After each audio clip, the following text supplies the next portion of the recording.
গ্রামের মনোরম পরিবেশ এবং মনোমুগ্ধকর পরিবেশে নিজেকে হারিয়ে ফেলি। সো হাই হ্যালো এভরিওয়ান, আসসালামু আলাইকুম, welcome back Israt blog. I hope তোমরা সবাই ভালো আছো। আমি আলহামদুলিল্লাহ অনেক অনেক অনেক ভালো আছি। তো আমি গ্রামে বেড়াতে এসেছি।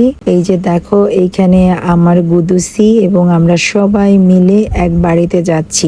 আর গ্রামের ছোট্ট ছোট্ট বাচ্চারা সাঁতার কাটতে পারে। দেখো পুকুরে কি সুন্দর সাঁতার কাটছে। ওর সাঁতার কাটা দেখে আমার পুকুরে নেমে সাঁতার কাটতে ইচ্ছা করছিল। আর এখানে দুপুরে রান্না মাটির চুলা লাকড়ি দিয়ে করা হচ্ছে। দুপুরে এই যে দেখো, ইনি রান্না করতেছে। রান্না করতে গিয়ে সে হাসতে হাসতে শেষ হয়ে যাচ্ছে।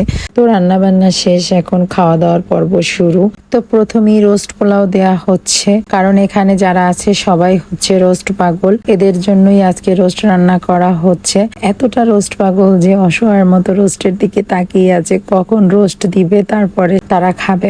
গাইস, তোমরা আবার ভেবো না এটা সাদা ভাত, এটা কিন্তু পোলাও। এটা হচ্ছে গ্রামের খেতে পিওর একদম মোটা চালের। গ্রামের খাবার কে কে পছন্দ করো সেটা কমেন্টস করো, কারণ গ্রামের খাবার তো একদম পিওর থাকে। আমার সব থেকে বেশি ভালো লাগে গ্রামের দেশি মোরগ, তারপর হচ্ছে দেশি মুরগির ডিম, তারপর হচ্ছে দেশি হাঁসের ডিম।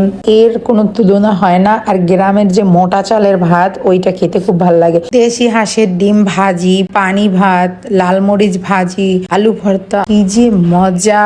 তোমরা কে কে খেয়েছো এটা কমেন্টস করো। গ্রামের খাবার খেতে কে কে লাইক করো, গ্রামে যেতে কে কে লাইক করো, কার কার গ্রাম আছে সবাই কিন্তু এখানে কমেন্টস করবা। তো আশা করি আমার এই ব্লগটি তোমাদের ভালো লেগেছে। তো ভালো লাগলে অবশ্যই একটা লাইক শেয়ার করে দিবা। সবাই ভালো থেকো, সবার জন্য অনেক অনেক দোয়া এবং ভালোবাসা।